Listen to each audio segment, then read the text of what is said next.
স্বাগত জানাচ্ছি গেম অনের সাথে আছে আমি পিঙ্কি সানোয়ার। প্রতি শুক্রবার গেম অন নিয়ে আমরা রাত 8টায় থাকি আপনাদের সাথে। আজকে আলোচনা করব ক্রিকেটের দিনলিপি এই বিষয় নিয়ে, এছাড়াও গেল বছর কেমন কাটলো ক্রিকেটের, এবছর অনেক কিছু আছে, ক্রিকেটের অনেক শিডিউল আছে, সবকিছু নিয়ে কথা বলবো। আমার সঙ্গে কিন্তু আলোচনার জন্য আমাদের স্টুডিওতে উপস্থিত আছেন সাবেক জাতীয় ক্রিকেটার ইশতিয়াক আহমেদ। ইশতিয়াক ভাই, আপনাকে স্বাগত আমাদের সাথে। ধন্যবাদ। শুরুতেই নতুন বছরের শুভেচ্ছা জানিয়ে শুরু করতে চাচ্ছি। কেমন আছেন আগে বলুন। আলহামদুলিল্লাহ, happy new year to you also. Thank you এখন so much. 2026 সাল যেন ভালো যায়। Thank you so much for all, let's hope. নিশ্চয়ই। ঠিক যেমনটি বলছিলাম যে আসলে 2025 ক্রিকেট কেমন কাটলো আপনার নজরে যদি একটু জানতে চাই। ওভারঅল আমার মনে হয় যে ইন্ডিয়ার যেরকম, আমি ইন্টারন্যাশনালটা দিয়ে শুরু করি, ইন্ডিয়ার আধিপত্য যেরকম ছিল আমার মনে হয় ততটা আমরা লক্ষ্য করতে পারিনি। আমার মনে হয় south Africa is emerging as one of the best sides international ক্রিকেটে। টেস্ট ক্রিকেট চ্যাম্পিয়নশিপ বোধ করি তারাই পেয়েছে। ইংল্যান্ড অস্ট্রেলিয়ার আমরা 2025 দেখলাম, অস্ট্রেলিয়া অ্যাবসলিউটলি খুব বেশি ডমিনেট করেছে। এদিক দিয়ে আমার মনে হয় যে these are the three big international test size. Bangladesh এদিক দিয়ে আমি মনে করি যে টি-20 তারা জিতেছে, বাট হেরেছে অনেক। আমরা তারপরেও একটা সময় ছিল বাংলাদেশ দলকে আমরা টি-20তে they were simply not finding its way. তো আমার মনে হয় যে তাদের জেতাটা শুরু হয়েছে ওয়েস্ট ইন্ডিজে গিয়ে, তারা যখন জিতলো। আর আমার মনে হয় যে হোম সিরিজ তারা বেশ কয়েকটা জিতেছে, পাকিস্তানের সাথে জিতেছে, আয়ারল্যান্ডের সাথে জিতেছে, শ্রীলঙ্কার সাথে জিতেছে, ওয়েস্ট ইন্ডিজের সাথে জিততে পারে নাই। তবে যেই সমস্যাটা অনেক দিন ধরেই, সেই সমস্যাটা আমরা এখন পর্যন্ত সেই সমস্যার সমাধানটা বের করতে পারিনি, which is the inconsistency of the batting side. আমরা ইয়াং প্লেয়ার দুই একটা পেয়েছি, সন্ধান পেয়েছি অনেকদিন পরে। ওপেনিং ব্যাটার্স আমরা দুজন পেয়েছি, কিন্তু এদের মধ্যেও সেই ইনকনসিস্টেন্সিটা রয়েছে। তো সব কিছু মিলিয়ে আমার মনে হয় যে বাংলাদেশের এখনও এই নতুন বোর্ড আসার পরেও ভাবছিলাম যে নতুন বোর্ড আসার পরে নতুন কিছু দেখবো। নতুন বোর্ডের কথা বললেন ইশতিয়াক ভাই, আমরা সবসময় দেখি বাংলাদেশের ক্রিকেট আসলে মাঠের থেকে মাঠের বাইরে আলোচনায় সবসময় বেশি থাকে। 2025ও কিন্তু এর থেকে ব্যতিক্রম ছিল না। আমরা যদি বলি নির্বাচন নিয়ে কিন্তু প্রচুর আলোচনা হয়েছে। নির্বাচনের পর একটা নতুন বোর্ড পেয়েছে বিসিবি। আপনার কাছে যদি জানতে চাই যে আসলে এই যে নির্বাচন নিয়ে এত আলোচনা হলো, এরপরে যে নতুন বোর্ডটা গঠন করা হলো, এই বোর্ডটা আপনার চোখে আসলে কেমন, বা এই বোর্ডটা এখন ক্রিকেটে যেভাবে পরিচালনা করছে, ক্রিকেট বোর্ডকে পরিচালনা করছে, আপনার কাছে কেমন লাগছে সবকিছু? আপনিও বোর্ডে কিন্তু ছিলেন। আমরা যখন ছিলাম সেটা একটা রিস্ট্রাকচার করছিল তখন, ঠিক সেই সময়। এখনো এটা ইন্টারিম গভর্নমেন্টের, আমাদের সময়ও আমরা যখন ছিলাম সেটাও একটা ইন্টারিম গভর্নমেন্টের ইসেতে আমরা ছিলাম। তখন রিস্ট্রাকচার করছিল শুধু আমাদের ক্রিকেট বোর্ড না, সব বোর্ডই। বাট এখানে যেটা হয়েছে, আমি মনে করি যে ভাবছিলাম যে নতুন বোর্ড যতই বিতর্কিতভাবে আসুক না কেন, ভাবছিলাম যে যারা আছে তাদের থেকে আমরা নতুন কিছু পাবো, নতুন পরিবর্তন কিছু পাবো। আমার মনে হয় যে we are not going anywhere absolutely. এবং সেটা সবচেয়ে জ্বলন্ত প্রমাণ হচ্ছে বিপিএল। আমরা ভাবছিলাম যে বিপিএলটা অ্যাটলিস্ট নতুন কোনো ভেনিউ হবে। অনেক শুনছিলাম সিলেট, বরিশাল, সিলেট তো না, খুলনা, রাজশাহী, চিটাগং তো আছেই। চিটাগং এবার খেলা কিন্তু হচ্ছে না। আমরা বিপিএল নিয়ে পরে আলোচনা আসতে যাচ্ছি। ইশতিয়াক ভাই, আমরা বিপিএল নিয়ে অনেক কথা বলবো, তার আগে আসলে 2025টা বাংলাদেশের ক্রিকেটে কেমন গেল একটু দেখে আসতে চাই, তারপর আবার আলোচনায় ফিরবো। বিপিএল দিয়ে বাংলাদেশ ক্রিকেট দলের বছর শুরু।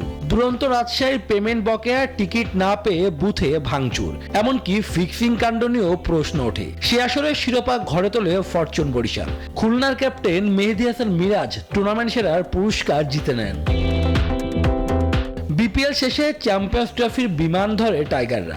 ব্যক্তিগত অর্জন ছাড়া বলার মতো তেমন কিছুই নেই তাদের ভান্ডারে। গ্রুপ পর্বে 2 ম্যাচ হেরে দেশের বিমান ধরে শান্ত মিরাজরা। পুরো বছর জুড়েই ওয়ানডেতে বাংলাদেশে ছিল মলিন পারফরমেন্স।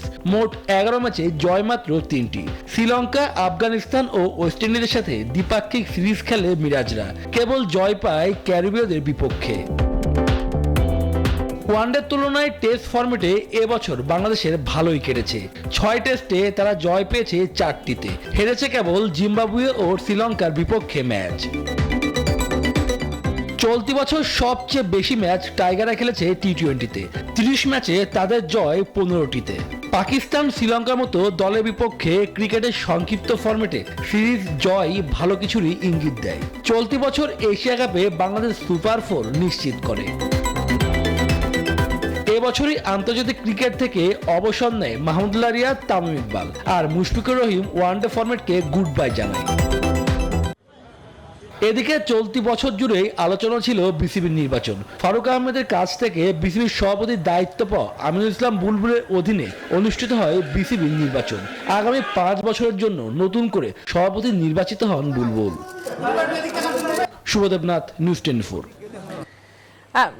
রাইট ইশতিয়াক ভাই, দেখছিলাম যে আসলে খুব একটা ভালো ছিল না, মলিন একটা বছর কাটিয়েছে বাংলাদেশ ক্রিকেট 2025 সালে। যদি বলি সারপ্রাইজিংলি টেস্টে সবচেয়ে ভালো করেছে, 6টার মধ্যে 4টিতেই জয় পেয়েছে, হেরেছে জিম্বাবুয়ে এবং শ্রীলঙ্কার কাছে। এরপর যদি টি-20-র কথা বলি, টি-20 30 ম্যাচের মধ্যে 15টিতে জয়।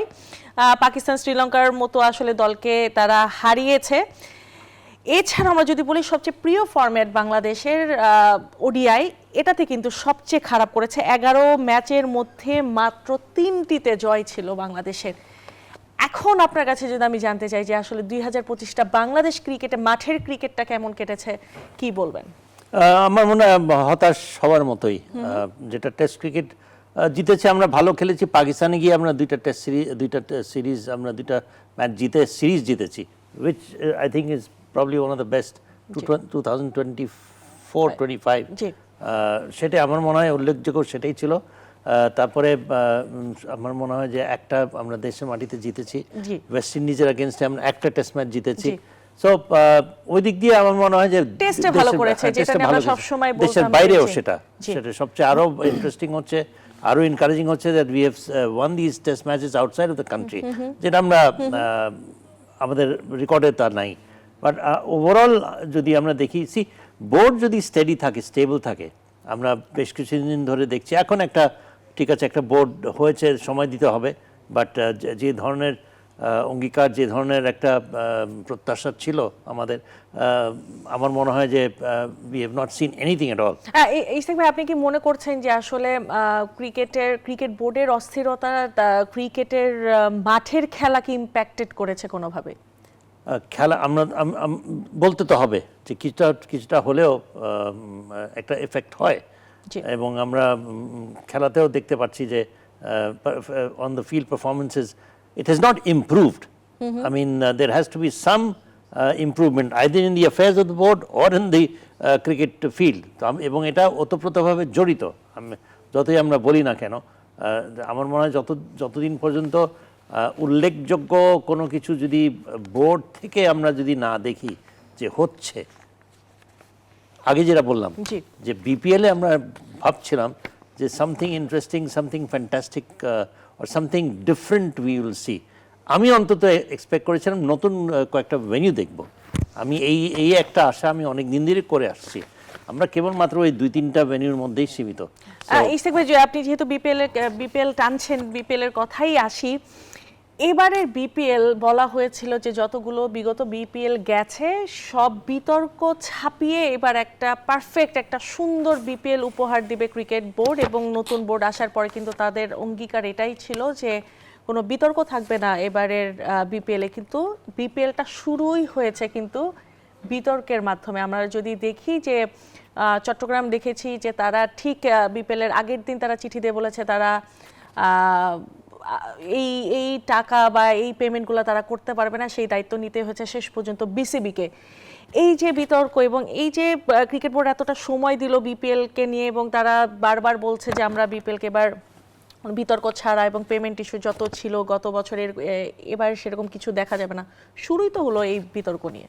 হয়েছে, বাট যে প্রবলেমটা ছিল আমার মনে হয় এখানে বিসিবির খুব একটা কিছু করণীয় ছিল না। যদি একটা দল হুট করে বলে দ্যাট তাদের যে, তাহলে কি অডিট করলো? আসলে অডিট করেই তো এই টিমগুলো নেওয়া হয়েছে, বা তারা অনেক ধাপে এই দলগুলোকে কিন্তু বাছাই করা হয়েছে। তাহলে সমস্যাটা কি সেখানেও ছিল কিনা? ছিল, but they own the problem.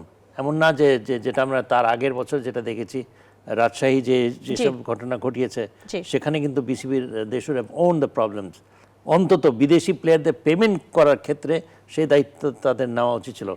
It became N international scandal যে একটা দেশে খেলতে যাচ্ছে, বিদেশি প্লেয়াররা আসছে, তাদের এখানে একটা ইন্টিগ্রিটির একটা ব্যাপার স্যাপার চলে আসে এবং ইট reflects a bad image on the board. But এইটা হতে দেয়নি আমার মনে হয় বিসিবি। কিন্তু এটা কি কোনো সলিউশন ইশতেক ভাই, যে আমি আমার একটা দল বা আমি যে দলগুলো নিলাম সেই দলগুলোর মধ্যেও সমস্যা আছে এবং সেই দায়িত্ব বিসিবি কিন্তু, এটা কি কোনো সলিউশন? এটা বিসিবি চেষ্টা করেছে যে যাতে বিপিএলটা ঠিকমতো যায়, তারা ওই ব্যবস্থাটা করেছে, কিন্তু এটা কি কোনো সলিউশন? এটা কি কোনো ভালো বার্তা দেয় ভবিষ্যতের জন্য? ওনারশিপ নিয়ে আমি জানি না, আমার এইটুক নলেজ আমার নাই whether it was the same ownership or not। চট্টগ্রামে যে আগের যে ওনারশিপ না, হ্যাঁ, তো সেই ক্ষেত্রে আমি মনে করি যদি হতো তাহলে জেনে শুনে কেন, যেই ওনারশিপ নিয়ে সমস্যা ছিল, ওনারা বলছে যে সেটা তারা ডিজোন করছে এবং তারা কিন্তু সবচেয়ে দামি প্লেয়ার তারাই নিয়েছে। হ্যাঁ, 1 কোটি 20 দিয়ে। এখন যে সমস্যাটা যেটা হচ্ছে যে নতুন ownership, why should this problem be, I will agree with you. কিন্তু তারপরেও অনেক কিছু আছে which is out of control of BCB। at least তারা they have owned the problem। তারা কিন্তু গেল বছর যেটা বললাম রাজশাহীর ক্ষেত্রে যদি যে জিনিসটা করেছে, এবার রাজশাহীর ব্যাপারে ক্ষেত্রে যদি করতো, আমার মনে হয় অতটা বিতর্কিত হতো না। one of the worst things that could have happened last BPL এর, আমি মনে করি সবচেয়ে যেটা আমার কাছে লেগেছে, it may vary from people to people, but I thought that was one of the worst things a cricket board could have done, যে বিদেশি প্লেয়ারদের যে কোনো ফ্র্যাঞ্চাইজি আপনি, তারপরে আবার গ্যারান্টি নিয়ে ইস্যু, কোন ওনারশিপ কাকে ফ্র্যাঞ্চাইজি দিয়েছে সেখানেও অনেক ডিবেটস ছিল। সব কিছু মিলিয়ে আমার মনে হয় it was a very questionable decision to include Rajshahi, এবং সেখানে আপনার এই কন্ট্রোভার্সিটা জানানো উচিত ছিল না বিসিবির। বাট আমার মনে হয় এবার all those legal taken care of, আমার বিশ্বাস। এখন একটা টিম যদি লাস্ট মিনিটে আমরা যে বিপিএল এ আসলে খুব ভালো মানের বিদেশি প্লেয়ারদেরকে কি দেখতে পাচ্ছি, এবং এই যে দেখতে পারছি না, এটা কি শুধুই আসলে ক্যালেন্ডার শিডিউল জটিলতা, নাকি আসলে বিপিএল এর উপর তারা আস্থাও হারিয়েছে? না, আমার মনে হয় শিডিউল জটিলতা is not your only concern. একটা হচ্ছে যে বিপিএল হ্যাজ নট অ্যাট্রাক্টেড, ওই ধরুন হাইপ ক্রিয়েট করে না। Exactly, that is one reason. প্লেয়াররাও তো আশা করবে পর্যাপ্ত পরিমাণের তারাও ফাইন্যান্সিয়ালি বেনিফিটেড হবে, সেটাও বোধ করি we don't match up to the other franchises, other franchise cricket. আমরা যদি সিম্পলি আমাদের মুস্তাফিজের কথাই বলি, তাকে আইপিএল এ কিন্তু তাকে নেওয়া হয়েছে 9 কোটি টাকা দিয়ে, মানে অলমোস্ট তারও হয়তো বেশি পাবেন তিনি বোনাস টোনাস সবকিছু মিলিয়ে। আর আমাদের আসলে 1 কোটিও না। এই যে তারতম্যটা যেটা আপনি বললেন যে প্লেয়ারদের পেমেন্ট ইস্যু, আমাদের প্লেয়ারদেরকেও কি আমরা সঠিক মূল্যায়নটা করতে পারছি? আমার মনে হয় এখানে শুধু তাই না, যদি ওরকম ফ্র্যাঞ্চাইজিস আর থাকতো যারা দে ওয়ার লোডেড, মানে তারা অনেক অর্থের বিনিময়ে, তাদেরও তো সামর্থ্য খুব যে একটা, সেটা আমরা বুঝতে পারছি যে either they are not too interested in investing too much money। আরেকটা হচ্ছে যে করবে বা কেন, আমরা এখন পর্যন্ত ক্রিকেটের ওই লেভেলটাও আমি মনে করি যে one of the reasons, prime reasons is আমাদের standard of cricket is not up to that level, যেখানে আপনি স্পন্সার্সকে অ্যাট্রাক্ট করতে পারবেন, বিদেশি প্লেয়ার্সরাও আসবে, কম্পারেটিভ এনভায়রনমেন্টে খেলা হচ্ছে, ভালো ভেন্যুতে খেলা হচ্ছে, স্পোর্টিং উইকেটে খেলা হচ্ছে, যেখানে good competition between bat and ball দেখা যাচ্ছে। আমরা যদি পিএসএল দেখি, আমরা যদি লঙ্কা প্রিমিয়ার লিগ দেখি, ওয়েস্ট ইন্ডিজ প্রিমিয়ার লিগ দেখি, প্রত্যেকটা কিন্তু কম্পারেটিভ একটা হচ্ছে। আমরা নিজেরাই কিন্তু বলছি অনেক এগিয়ে গেছে, এবং আমরা কিন্তু একসময় দাবি করেছিলাম, আমরা একসময় যে বিপিএল হচ্ছে একটা ব্র্যান্ড, এবং আইপিএল এর পরে আসলে বিপিএল, এটা একসময় আমরা কিন্তু গেইলের মতো প্লেয়ারদেরকেও দেখেছি আমরা খেলতে, একসময় অ্যাট্রাক্টিভ ছিল, কিন্তু অনেকে জি ডিভিলিয়ার্সও খেলে গেছেন। সেই বিপিএল যে এইভাবে দিনের পর দিন রং হারাচ্ছে, আপনি কিন্তু অফেয়ারও কথা বলছিলাম যে এবার বিপিএল হচ্ছে তেমন কোনো আসলে মার্কেটিং নেই, কিংবা বোঝাও যাচ্ছে না বিপিএল হচ্ছে, এটাই বা কেন? একটা বিপিএল হওয়ার আগে মার্কেটিংটা কোথায়, ব্র্যান্ডিংটা কোথায় আসলে? আমার মনে হয় বিপিএল জাকজমক করার আগে যে ধরনের কিছু কিছু প্রবলেমস ইনহেরিট করেছে বোর্ডটা, আমার মনে হয় যে অ্যান্টি কারাপশন জি, যেটা জি। যেটা একটা ইস্যু ছিল কারাপশন রিলেটেড, সেটাকেও অনেক করে অ্যান্ড দেন বিভিন্ন ইস্যুস নিয়ে উইমেন্স ক্রিকেটের ইস্যুস নিয়ে গিয়েও জড়িয়ে গেছে বিসিবি। আমার মনে হয় অনেকখানি ফোকাস, দ্যাট ওয়াজ অনেকখানি মিডিয়া হাইপ ক্রিয়েট করেছে। I would think that this must have disturbed BCB a lot, because egula you don't expect, and you don't expect to take it easy also. Etake I think that my reading is onek focus korte pareni main stream ক্রিকেটে, এবং যে কারণে BPL যেরকম অনেক বলাবলি হচ্ছিল before all this things started, বলাই হচ্ছিল BPL this will be the best ever BPL. Right. এবং আমি মনে করি যে বেস্ট এভার কী বা হবে, খুব বেশি হলে কিছু ভালো ভেনিউস হবে, যেটা আমরা দেখতে পেরেছি যে ইয়েস ওখানে অনেক ক্রাউড আছে, উইকেটস ওয়ার গুড, ভালো ক্রিকেট হয়েছে, ইন্টারন্যাশনাল সাইজও এসে খেলেছে। জি। বাট আনফর্চুনেটলি কী কারণে আমি বলতে পারবো না, নান অফ আস নো, বিসিবিও বলে নাই যে কেন বরিশালে খেলা হচ্ছে না, কিংবা কেন খুলনাতে খেলা হচ্ছে না, কেন চিটাগং খেলা হচ্ছে না।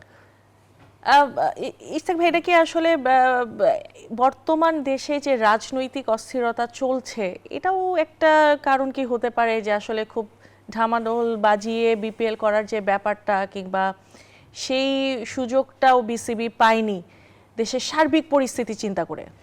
আই থিঙ্ক এখানে বিসিবিকেও আনফর্চুনেট বলবো যে ওরকম পরিবেশ, যেহেতু ক্লাব খেলতে চাচ্ছে না, জি।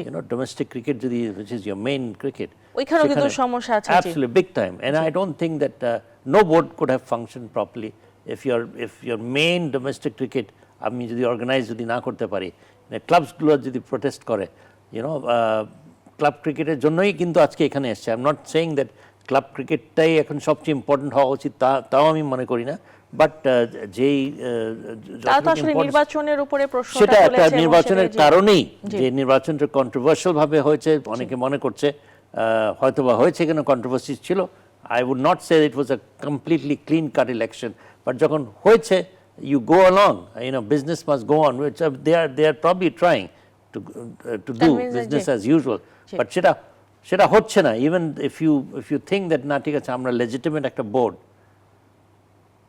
let's go on, let's perform, আমার মনে হয় সেই কিন্তু পারফরম্যান্সটা দেখতে আসলে পাচ্ছি ফারুক না। ভাই তো বারবার ক্লাবগুলোকে আহ্বান জানিয়েছেন, তাদেরকে মাঠে ফেরার কথা বলেছেন, অনেকভাবে চেষ্টা করার পরও কিন্তু আসলে সেই দিক থেকে কোনো পজিটিভ রেসপন্স আসছে না। সো এই যে অস্থিরতা যে একটা সৃষ্টি হয়েছে, এটাকে আসলে এই বোর্ড কতটুকু কন্ট্রোল করতে পারছে বা পারবে বলে আপনার মনে হয়? সক্ষমতা কতটুকু হবে আপনার মনে হয়? ওয়েল, এই প্রোগ্রামে যখন এসছি, যে সুযোগ পাচ্ছি নিজের অপিনিয়ন দেওয়ার, আমি মনে করি I don't know if it will go down well with Tamim Iqbal, for instance. ভেবেছিলাম that he would be above, just above everything. But Tamim Iqbal involved হওয়ার কারণে ইলেকশন করবে, obviously it was under debatable situations. যতই আমরা বলি না কেন, আমাদের players, we should be above everything, above any kind of political affiliations. It's my personal observation. But আমরা তাকে দেখিনি, আমরা তাকে দেখেছি যে সে he challenged the fairness of the election, and সেটাও কি সেখানেও সে বোর্ড প্রেসিডেন্ট তো এটাকে একদম উড়িয়ে দিয়েছেন। উনি বারবার বলছেন যে আসলে কোনো আনফেয়ার কিছু হয়নি যেটা এটা হয়েছে। তো বললে তো হবে না। Even if he says it, I don't think that he is in the right position to say যে ইলেকশন জিতবে সে সবসময় বলবে it was free and fair election. যে হারবে সে কোনো সময় এটা মেনে নেবে না। আমি why I am referring to Tamim Iqbal, he should have remained above all. He should have not contest করে, because আমাদের এখানকার ইলেকশন করব মানে হচ্ছে না আপনি কোনো একটা পক্ষের হয়ে আপনি করবেন, জি। পক্ষটা কি হতে হবে? পক্ষ বেশিরভাগই দেখা গেছে যে সরকার, সেই সরকারের পক্ষে যে দল, সেই দলকে আপনি রিপ্রেজেন্ট করছেন, তার মানে you are not, you are representing a political party, and that should not have been the case. যতই সে ডিজন করুক, I was not representing any political party, but the party concerned was saying that he is our candidate.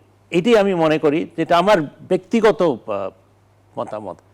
See, you may differ with me, but আমার মনে হয় যে এই একটা জায়গায় I'm taking this opportunity, this open platform to give my views. Yeah. And I think that for a player of his stature, আমার মনে হয় he should have not হয়েছেটা কি পরে, what did he end up with? Nothing. He was nothing. So আমার মনে হয় প্রথম থেকেই কি হলো, মাশরাফি and সাকিব তারা তো জয়েন করলে একটা political party. Look at the way they have আজকে, আনফর্চুনেট, এটা I'm sure they don't deserve to be maligned in such a manner, but হয়েছে তো। Cricketers at the end of the day should remain above all. থেকে যাই ইশতিয়াক আহমেদ, সেটা হচ্ছে তারা আসলে ক্রিকেটে অ্যাক্টিভ থাকতে থাকতে তারা পলিটিক্যাল পার্টির সাথে জড়িয়ে যাওয়া, এটাও কিন্তু আসলে বিতর্কের সৃষ্টি করে। তারা রিটায়ারমেন্টে যাওয়ার পরে পলিটিক্যালি যদি ইনভলভ হতো তাহলে হয়তো এই সমস্যাটা হতো না, কিন্তু তারা দলে থাকতে থাকতেই, মাঠে খেলতে খেলতেই তারা যে পলিটিক্যাল পার্টিতে ইনভলভ হয়ে গেছে, এটাই কিন্তু আসলে বিতর্কের। খেলোয়াড় সাকিবকে কিন্তু, ক্রিকেটার সাকিবকে কেউ অপছন্দ করে না, সবাই আসলে যে পলিটিক্যাল ভিউ থেকে হয়তো বা তিনি বিতর্কিত হয়েছেন। সো এটাকে আপনি যে বলছেন যে অ্যাবাভ অল, কিভাবে এটা আপনি অ্যাবাভ অল রাখবেন? মুশকিল। যেরকম বুলবুল ফর ইনস্টেন্স, বুলবুল তো নিজে ইচ্ছা প্রকাশ করেনি, বুলবুল তো যেচে গিয়ে এখানে আসেনি, না, জি না, you know, because of his qualification for whatever experience, তাকে মনে করা হয়েছে তখন we were looking for the best possible candidate, এবং who could it be, চিন্তা করা হয়েছে যে বুলবুলকে জিজ্ঞেস করা হয়েছে and he agreed. See, এখন এটা হচ্ছে বিতর্কটা কোথায়, যে যিনি স্পোর্টস অ্যাডভাইজার ছিলেন, জি, ওনার একটা ইনফ্লুয়েন্স, সবাই বলছিল যে উনি এখানে প্রভাব খাটিয়েছেন। এখন স্পোর্টস অ্যাডভাইজারের he felt that for the greater interest of cricket let us bring in someone যাকে আমরা এখানে, হু ইজ নন কন্ট্রোভার্সাল, যেখানে এখানে তার কোয়ালিফিকেশনস আছে, এক্সপিরিয়েন্স আছে, আমরা দেখি who could be the best candidate. He felt, and আমার মনে হয় যে আন্ডার দ্য সার্কামস্টান্সেস, যেহেতু সে ফারুক আহমেদকে তাহলে কেন সরিয়ে দেওয়া হলো? কারণ আইসিসি তো পরে তার এগেইনস্টে অভিযোগগুলোকে সবগুলোকে খারিজ করেছে, এবং তিনি তো একদম সবকিছু ছাপিয়েই আবার বোর্ডে এসেছেন, এবং তিনি সভাপতি থেকে কিন্তু তার পজিশন থেকে কিন্তু তাকে নামিয়ে দেওয়া হয়েছে। এটাও তো আসলে বিতর্কিত একটা ব্যাপার। আনফর্চুনেট, এটা হওয়া উচিত ছিল না। And the manner in which you have disgraced a president, আমার মনে হয় যে absolutely unbecoming of a cricket board. এখানে আমি মনে করি যে যদি আমি প্লেন অ্যান্ড সিম্পল ভাষায় যদি বলি, তার এগেইনস্টে ষড়যন্ত্র হয়েছিল, কে করেছিল, it's not get into that, and কিছু কিছু তার ফ্লস ছিল, but you do not sack president because of few flaws. এবং আমার মনে হয় যে আপনার মিডিয়াও অতিমাত্রায় তার কিছু ইন্টিগ্রিটি নিয়ে ইয়ে করে, মিডিয়ার কাজ এটা মিডিয়া করেছে, কিন্তু যেখান থেকে এই জিনিসটা হওয়া উচিত ছিল সেখানে তো আসলে তাকে তো দোষী সাব্যস্ত করতে পারেনি, আইসিসি তো তাকে ক্লিয়ারেন্স দিয়েছে। তো আমরা we fell prey to the pressure of media. আমি এই জন্য বলছি যে যদি বোর্ডে যারা ছিলেন তারা প্রভাবিত হয়েছেন, জি, মিডিয়ার প্রেশারে তারা প্রভাবিত, সেই জন্য আমি বলছি এখানে মিডিয়ার একটা বড় হাত ছিল। এবং কি সব ইস্যু নিয়ে, তারপরে তো সে এখন he is a very powerful director of the board, election করেই তো সে এসছে। তো আমার মনে হয় যে ওভারঅল যেগুলা ঘটনা ঘটেছে, যদি আমি বলি it leaves a bad taste in your mouth, আমার মনে হয় এটা অরুচিকর। সেটা যারাই এখানে ইনভলভ হোক না কেন। নিশ্চয়ই। ইশতিয়াক আহমেদ, একটা বিরতির সময় হয়েছে, একটা বিরতি নিয়ে আবারও আলোচনায় ফিরবো। দর্শক, এই পর্যায়ে নিচ্ছে একটা বিরতির পরে আবারও ফিরছি গেম অনে।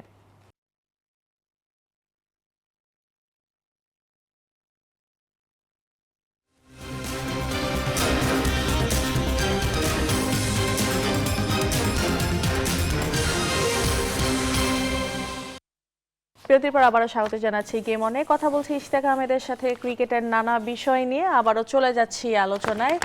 ভাই অনেক কিছু নিয়ে তো আমরা এতক্ষণ কথা বললাম, নির্বাচন অ্যান্ড অল। আমি যদি বলি যে এই বছর কিন্তু টাইগারদের জন্য খুব ইম্পর্টেন্ট, কেননা এই বছর কিন্তু ওয়ার্ল্ড কাপ রয়েছে। একটা প্রতিবেদন আছে এবার এই বছর আসলে ক্রিকেটের শিডিউল নিয়ে, সেটা একটু দেখে আসি, এরপর আলোচনায় ফিরবো। নতুন বছরে নতুন সুযোগ বাংলাদেশ ক্রিকেটের জন্য। নতুন সূচিতে চ্যালেঞ্জও কম নয়। ঘন ঘন ম্যাচ, ফিটনেস, মানসিক চাপ সামলানোর সাথে দর্শক ভক্তদের বাড়বে নতুন প্রত্যাশা। ক্রিকেট প্রেমীরা চাইবে বিশ্বকাপে ভালো পারফর্ম করুক বাংলাদেশ।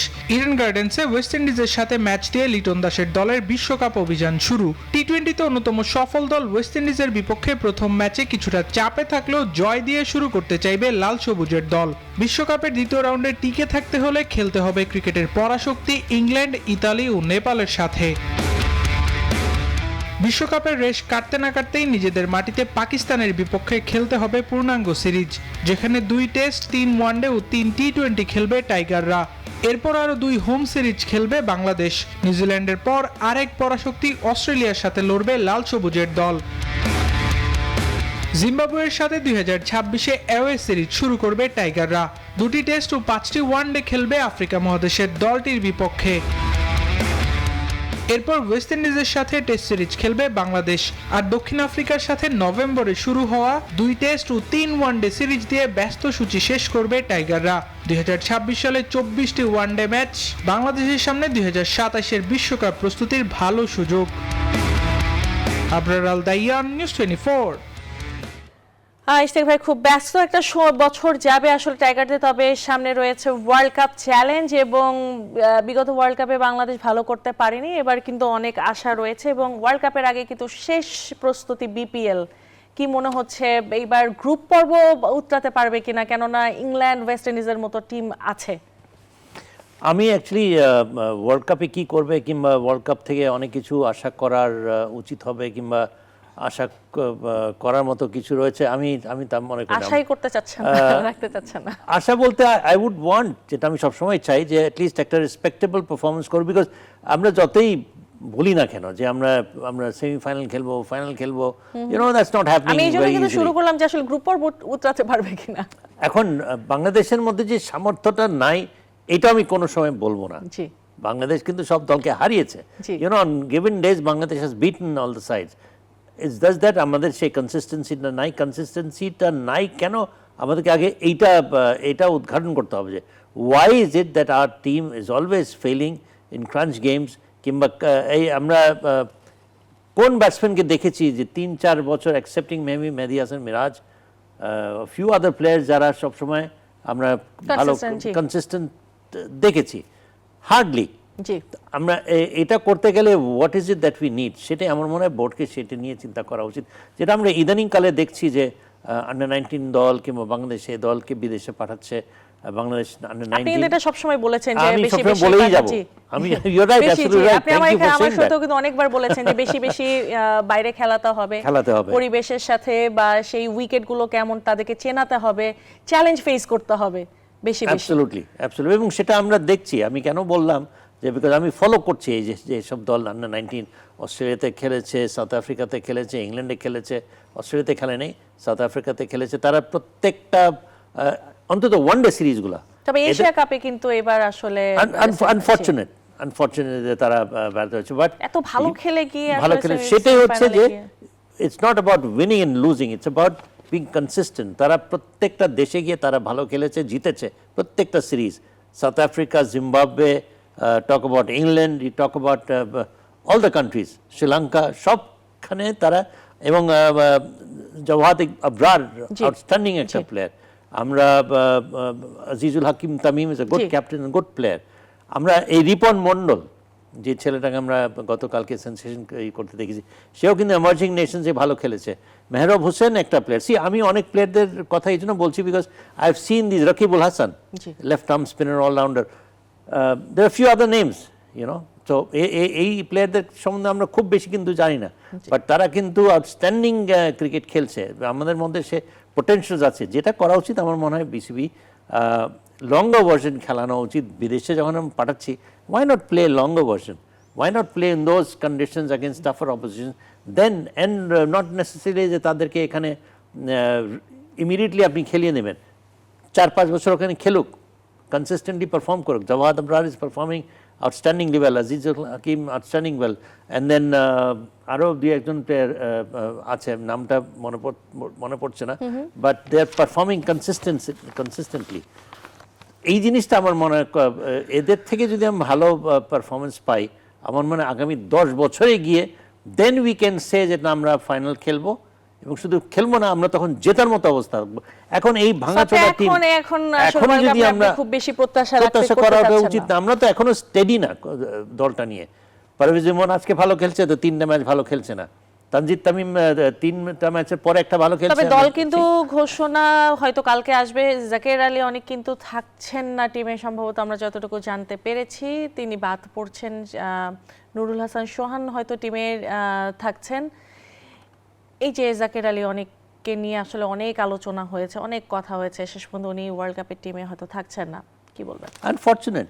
অথচ এই জাকির আলী অনেক টেস্ট ম্যাচেস বলি না কেন, আমরা ওয়ানডে বলি না কেন, আমরা টি20 বলি না কেন, দি অনলি প্লেয়ার যে কিনা কনসিস্টেন্টলি 3টা ফরম্যাটে ভালো খেলে গেছে, টিম ড্র করেছে, এবং রিসেন্টলি হচ্ছে না, প্রেসারে পড়েছে। এটা সব প্লেয়ারদের ক্ষেত্রে হতেই পারে। এখন আমি একবারে সে অফসাইডে খেলতে পারে না, খালি লেগ সাইডে খেলবে, give this guy some time. আমরা ঝাঁপিয়ে পড়েছি ওকে কিভাবে, এন্ড দেন আমরা তাকে কেন ক্যাপ্টেন হবে, পার্সোনালিও কিন্তু তাকে অনেক অ্যাটাক করা হয়েছে। ওটা তো জঘন্য একটা ব্যাপার। আমি মনে করি যে আমাদের হু ইজ ডুইং ইট, আমরা us in the media, we should not do all this things, আমার মনে হয় যে এটা ওই স্ট্যান্ডার্ডে আমাদের রাখা উচিত। এবং জাকের অনেক, তারপরে শামীম পাটোয়ারি ভালো খেলেছে, গতকালকে আউটস্ট্যান্ডিং একটা ইনিংস খেলেছে, আজকে আর্লি আউট হয়ে গেছে। So this is the inconsistency that I am talking about. আমাদের প্লেয়ারদের মধ্যে যারা potential players, who is it, যারা তহিদ হৃদয় একটা আমরা বেশ কিছুদিন ধরে দেখছি, আমি আশা করবো যে কোনো একটা দিন সে যেন টেস্ট ক্রিকেট খেলে, বাট হি ইজ এখন এই মুহূর্তে টি20। এবং আরেকটা প্লেয়ার আছে আমার ফেভারিট প্লেয়ার না বলেই পারছি না, আমার ফেভারিট প্লেয়ার বললেই যে আমাকে বলতে হবে তা না, but we should try him in test cricket also, Soumya Sarkar. He is another player যে কিনা সব ফরম্যাটই ভালো খেলেছে। এখন তার খেলার মধ্যেও বোঝা যাচ্ছে that he is trying to behave himself, trying to occupy the crease, trying to stay in the wicket. এবং 3টা তিনি কিন্তু বহু সুযোগ পেয়েছে, এবং সুযোগ তো অনেক প্লেয়ারই পেয়েছে। কতজন ইন্টারন্যাশনাল ক্রিকেটে আউটস্ট্যান্ডিং পারফরমেন্স করেছে? You tell me Pinky, you tell me which player যে কিনা অল থ্রি ইসেতে আউটস্ট্যান্ডিং পারফরমেন্সেস হয়েছে। টেস্ট ক্রিকেটেও he has got fantastic 100 in New Zealand. আমি জাস্ট একটা বললাম। তো আমার মনে হয় যে হি ইজ অ্যানাদার প্লেয়ার যাকে আমরা, why do we not focus on Soumya Sarkar for at least one format. Test cricket আমরা আনি না কেন? টেস্ট ক্রিকেটেও আমাদের মধ্যে কিন্তু ঘাটতি অনেক রয়েছে, আমরা ভালো খেললেও। So these are few of the things that we need to look into. নিশ্চয়ই। আর একটা বিরতির সময় হয়ে গেছে দর্শক, শেষবারের মতো বিরতিতে যাচ্ছি, কোথাও যাবে না, ফিরছি কিছুক্ষণের মধ্যে।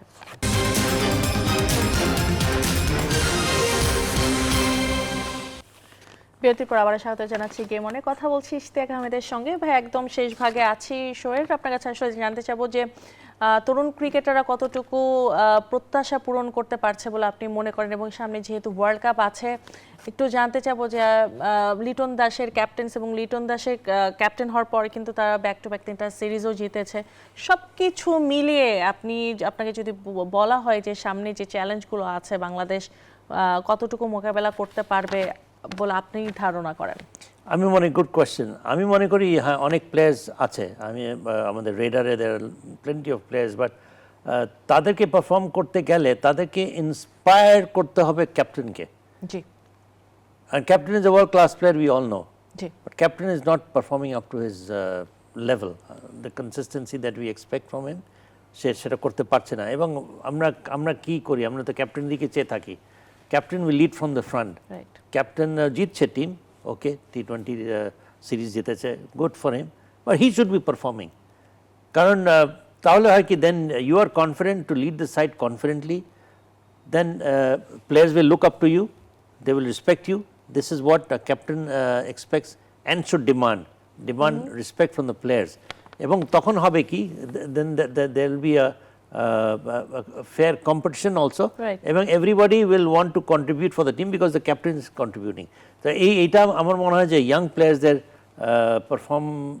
পারফরমেন্স ইয়ে করার ক্ষেত্রে ক্যাপ্টেন এখানে বড় একটা অবদান আছে, একটা বড় একটা গুরুত্বপূর্ণ একটা দায়িত্ব তার রয়েছে। তার আমার মনে হয় এইটা একটা বড় ইয়ে হবে, এবং যে সুযোগ পাচ্ছে যেরকম পারভেজ ইমনকে এখন সুযোগ দিচ্ছে তাকে দলে রাখার ব্যাপারে তারা সিরিয়াস, জি because he has performed at the international, is a tremendous player. জি আমার মনে হয় কোনো সন্দেহ নেই ব্যাপারে। তানজিদ তামিম এবং জি। পারভেজ হোসেন ভালো করছেন তারা, জি। তানজিদ তামিম তারপরেও আমরা দেখেছি বেশ নাম্বার অফ 50s তার অনেক আছে, not consistent. Parvez Emon extremely exciting, কিন্তু তাকে ওপেনার্স রোল থেকে এখন তাকে নামিয়ে 4-এ আনা হচ্ছে, জি। But we want him to be in the side. এই শাফেলগুলো যে বারবার করা হচ্ছে, যে বারবার যে পজিশন চেঞ্জ করা প্লেয়ারদের 11-এ, এটাও কিন্তু প্লেয়াররাও কথা বলেছে, তাদেরও কিন্তু আসলে খেলতে সমস্যা হচ্ছে। তারপরে এত এক্সপেরিমেন্ট করার আসলে কি প্রয়োজন? আমার মনে হয় টি-20তে এই জিনিসটা মনে হয় করা গেলেও যেতে পারে, এই shuffling the players on end of. এবং আমরা অন্য টিমগুলোতে এত দেখি না না, বাবর আজম, মোহাম্মদ রিজওয়ান কোনো সময় টেস্ট ওপেন করে না, আর ইস্যুতে ওপেন করে, টি-20তে তারা ওপেন করছে। আমরা রোহিত শর্মাকেও এরকম দেখেছি, লো অর্ডার ব্যাটসম্যান ছিল। প্রতি ম্যাচে কি আসলে না, এখন আমাদের যেহেতু নাম্বার অফ প্লেয়ার্স সীমিত, আমাদের এই মুহূর্তে ইন্টারন্যাশনাল প্লেয়ার্স খেলাবার জন্য সৌম্য সরকারকে একটা আনা হয়েছিল, because he was an experience player, because he was also performing. তাকে রাখা হয়েছিল, কিন্তু যে কোনো কারণে দুবাইয়ে যেতে পারেনি, ভিসা জটিলতার কারণে। সো আমরা তারপরেও ঘুরিয়ে ফিরিয়ে এসে সৌম্য সরকারের উপরে কিন্তু নির্ভর করতে হচ্ছে আমাদের। সো আমাদের প্লেয়ার্সদের নাম্বার অফ প্লেয়ার্স যাদের উপরে আমরা বেঞ্চ স্ট্রেংথটা যেটা বোধ হয় সেটা আমাদের অত শক্ত না। সেই জন্য যে প্লেয়ারগুলো রয়েছে, and I agree with you, যে they should grab the opportunity, and the captain will have to, again I stress, ক্যাপ্টেনের এখানে একটা বড় ভূমিকা থাকা উচিত। তো আজকে তো আসলে অনেক আলোচনা করলাম। ইশতিয়াক আহমেদ, আপনাকে অনেক ধন্যবাদ আজকে আমাদেরকে এখানে সময় দেওয়ার জন্য। Thank you very much. দর্শক, আজকে এখানেই শেষ করছি গেম অন। আগামী শুক্রবার আবারও ফিরে আসবো রাত 8টায় গেম অনের। সবাই ভালো থাকবেন, সুস্থ থাকবেন।